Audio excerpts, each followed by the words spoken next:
Hey guys, welcome back to the channel. It is still summer. You can still feel the warmth. There's a coolness that has started to present itself in the breeze. And the sun is setting sooner. I can tell that summer is winding down, which makes this video perfect for today. We're going to be talking a bit about seed saving. When it comes to seed saving, there's a lot of, complication, I guess, that's put around it.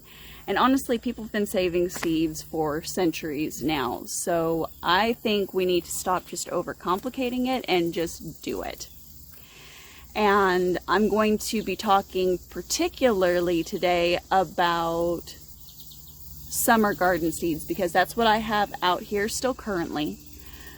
So I need to save the seeds off of these plants for next year. Now there are some things that I don't necessarily need to save the seeds on because I have plenty of them.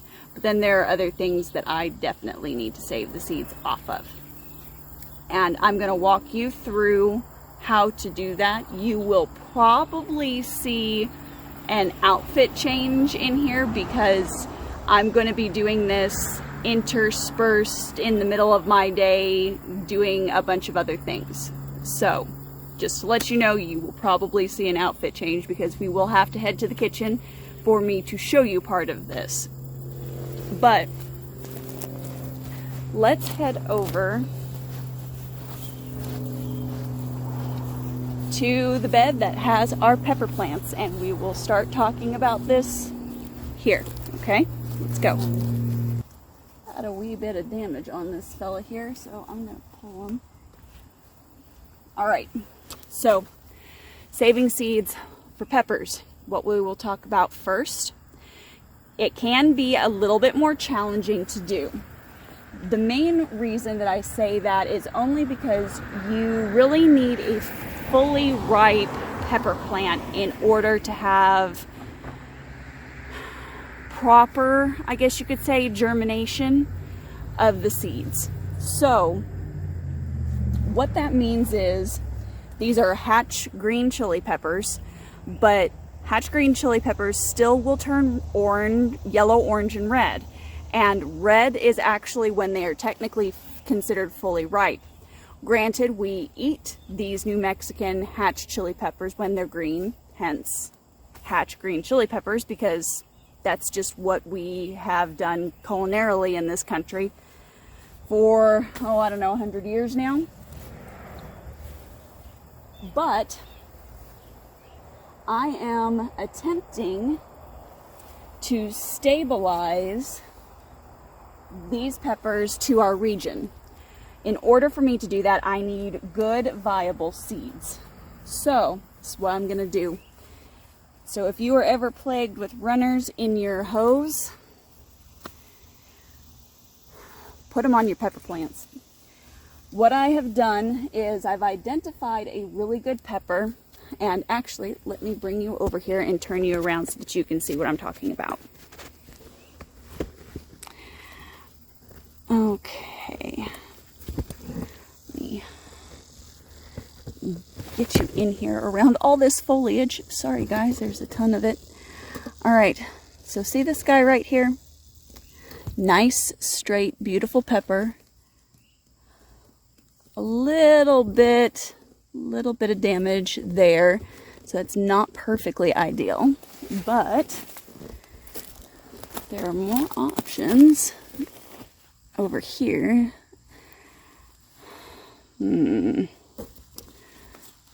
Something thinks my pepper plants are yummy. Okay, so those three are out. Let's check this guy. This guy, little bit on the soft spot, so I'll have to take him in. Alright, so I think our best bet is going to be this guy. overall. Good shape, good size. And what we are going to do, get you down in here, but, all right, so this is our pepper here. We've got runners in our hose. All I'm going to do, simply shimmy this up the pepper. Like so. Number one, the pepper's still going to grow. It's still loose enough. It can get bigger, longer, everything that it needs to do, it can do. But this is going to make it less accessible to the pests that seem to be chewing on things in the last 24 hours on me here. And it will allow the pepper to finish fully ripening. Okay, now I've got a beautiful red Genovese here. Let me turn you around so you can see it. All right. Oh, so much foliage. Oh, so much foliage. You see that? Ooh, beautiful. Beautiful, fully ripe.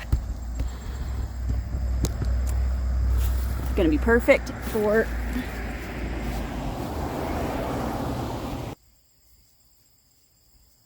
tomato on top of it. All right, come on. Oh, there we go. Wow, I sent that one flying. All right, so this guy, ooh, let's see here. Looks like we're starting to get a little bit of rot. Ah, we've got a worm.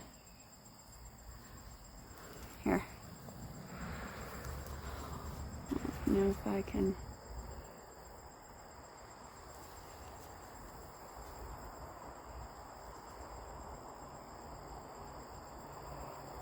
Right there. I knew I had somebody over here. So the question is, where is mom or dad? But it looks like I should still be able to harvest the seeds off of this. So when you're harvesting seeds off, you want to leave all the jelly and everything intact. I've actually already got some Genovese in the house, but I'll take as much as I can get at this point. And these seeds have not been affected in this section of the tomato. That is the good thing about these tomatoes. They're a type of paste tomato. You can totally slice them and use them like you would a beef steak for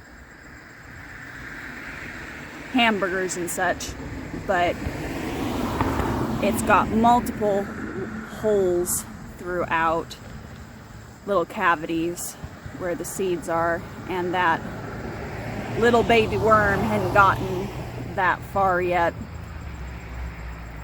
That explains why it turned really well overnight, because it was just barely starting to blush yesterday when I checked on it. Alright, so we have seeds. All I'm going to do is take these inside. In fact, we can do that here real quick.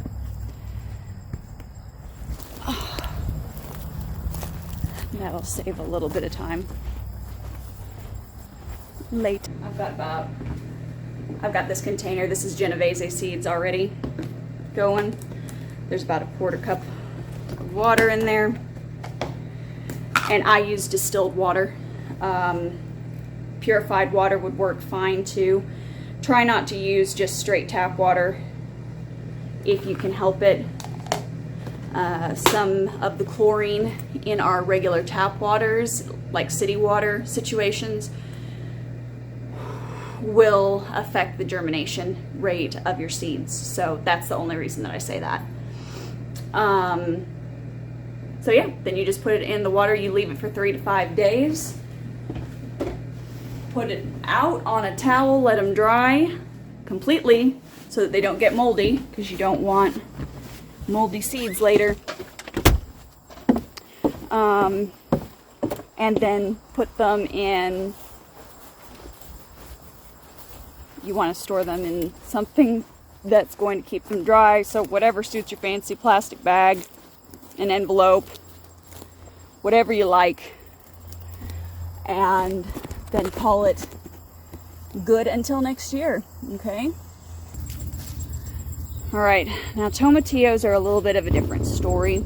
You'll need to slice them and you'll need to pull out the seeds.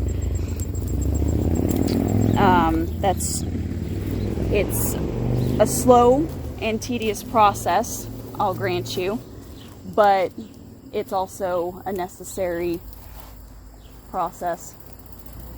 Okay. So this is a purple tomatillo. First time growing these this year. These have actually been doing better than the traditional green one that we got from Haas. This is a traditional green, but the purple tomatillos seem to have stronger plant structure. The fruits are coming off fine off of both, but definitely the purple, the plant seems to be stronger. And that could just be our zone too. Our zone, typically we can't grow tomatillos. I'm the first person in the area that I know of that has attempted growing tomatillos in quite some time and has had success. There's a lot of people who have tried, but just don't seem to have any luck. Now, some of these I have also had to treat with some powdered Captain Jacks. We had stink beetles invading us there for a couple of days, but it looks like we might be over that hump, which is good news. But I will show you what I do with these later. I'll basically be slicing them and then taking a knife and picking out the seeds, and I don't remove any of the jelly, just like what you saw earlier with the tomato. Leave all of that on. That's a natural protective coating for the seeds. And then I will put them in water for 3 to 5 days and see what we get. Really should have brought a harvest basket out with me. What was I thinking? What was I thinking? I've been harvesting quite a bit of ground cherry, which are very, very similar to the tomatillo. They've got the paper structure on the outside. They fall off once they're dried, very much like tomatillos will. I'm trying to stay ahead of the tomatillos so that I don't have tomatillos growing in my mulch. We'll see how that works out for me. Got a green stalk here that I need to get finished stacking up, and it looks like I've still got quite a few currant tomatoes over here, which, to be honest, I'm going to show you this. Okay, get a better angle here. So this down here, that is currant tomato. Down there is yellow pear, and in the middle is currant / yellow pear and white currant.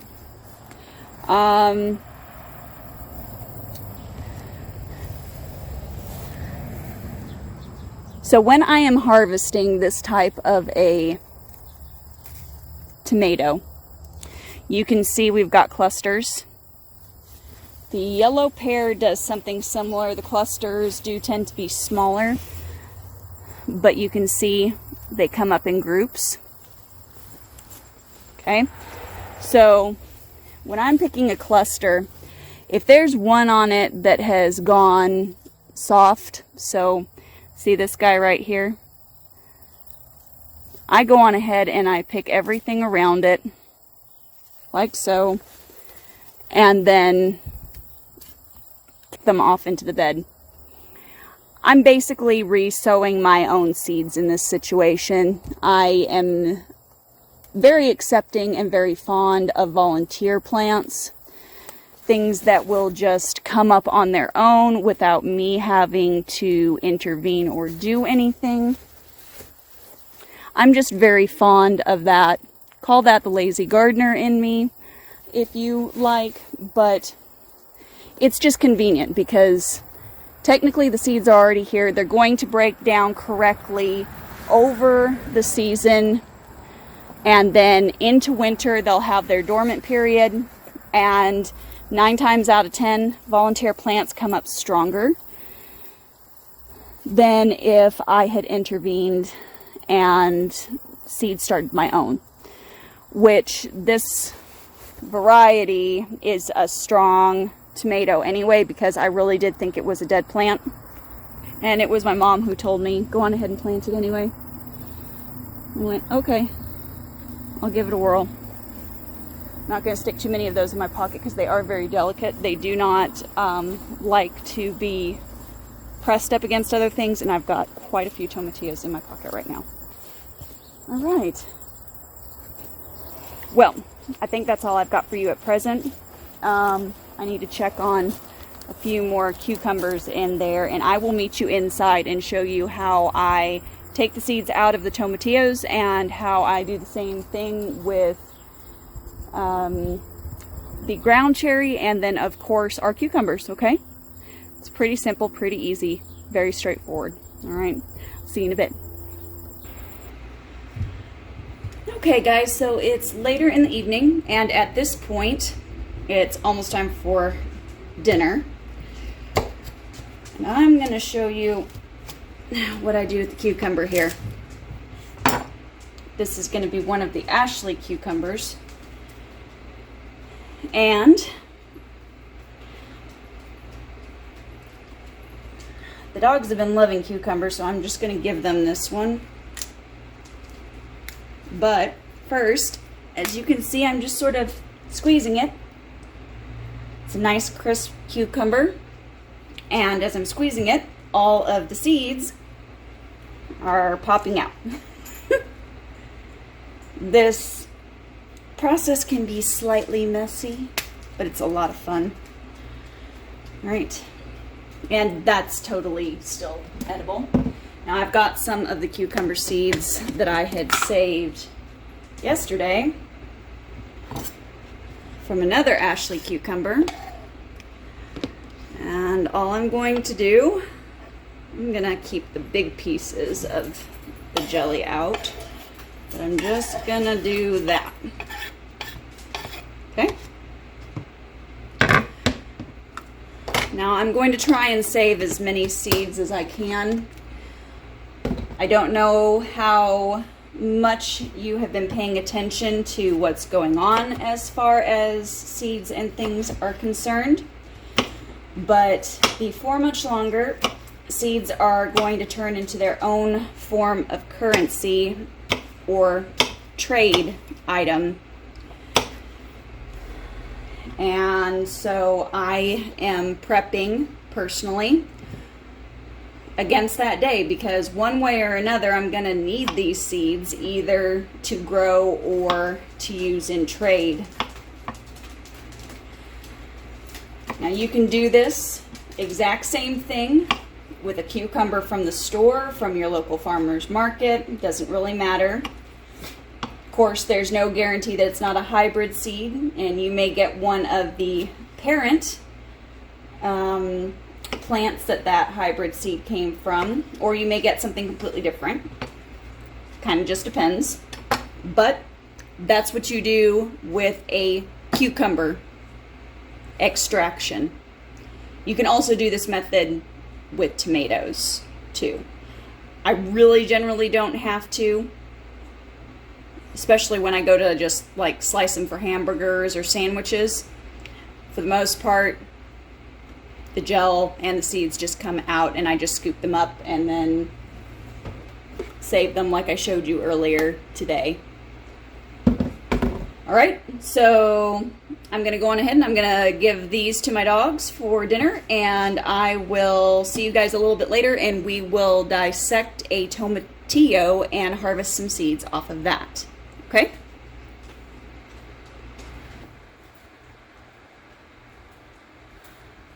All right, so this is one of the purple tomatillos, but this would go for any tomatillo. Okay, so when you slice it open, let's see if I can get this to focus. All right, so the seeds are really, really tiny in these guys. And squeezing them out sort of works.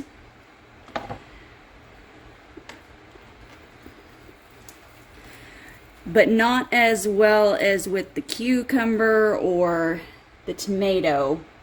But you can break up the flesh. And then you see more of the seeds there. And then just take a knife and do your best to scratch the little fellas out. Just like that.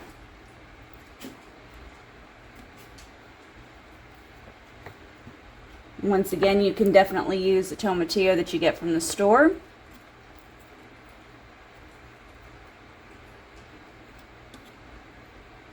I couldn't tell you what kind of a tomatillo you'll get, but you can definitely try it. You can save just about any seed from anywhere.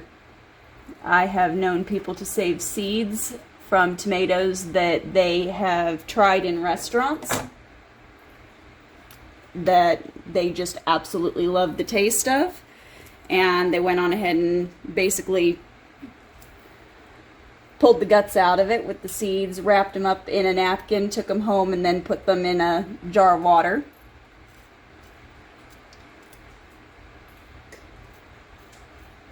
I've known people to be in gardens, and an easy way to collect flower seeds is to collect the dried heads of whatever flowers or plants that you see, and you can take those home and collect the seeds out of the dried heads. I've done that with our zinnias, and I used quite a few of the zinnias that you see out in the garden are actually from seeds that we saved. They're not just seeds that we've purchased. Same with the bachelor's buttons out there. Oh goodness, I got quite a few on my fingers here. Okay.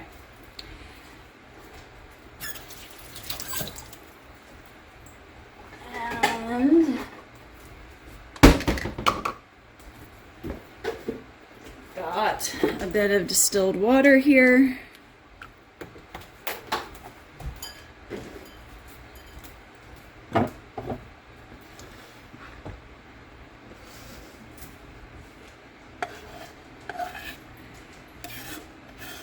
Now the process is of course going to be different with some other things such as kale or lettuce seeds.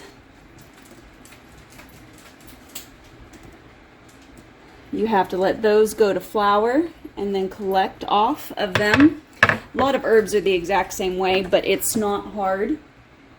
It really and truly isn't hard to get the seeds from them once they've flowered. So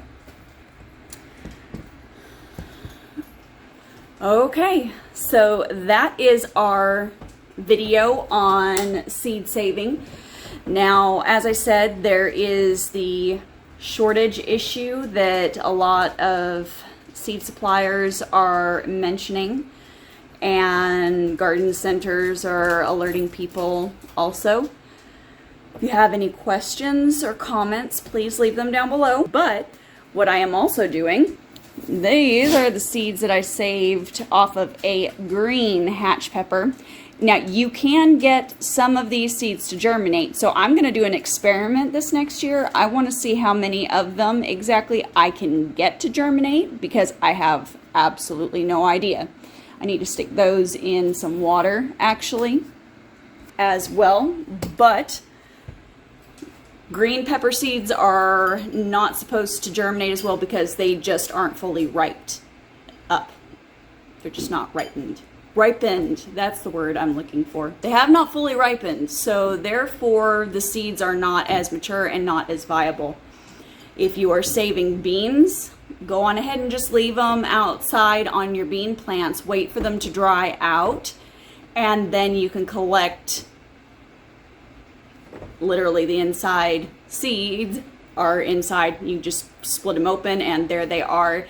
If they still seem a little moist after you bring them in, go on ahead and leave them on your counter for a few days and just monitor them, and then put them in a Ziploc bag, or in, if you have a seed saving type bag, go on ahead and put them in there.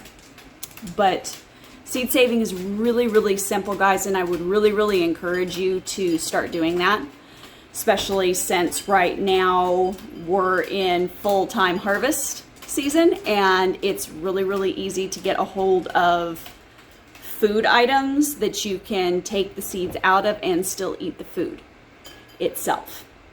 Okay, so I'm going to sign off here. Guys, as always, keep it simple, natural, and essential, and I'll see you on the next one. Don't forget to like and subscribe and share. All right, I'll see you guys on the next one. Bye.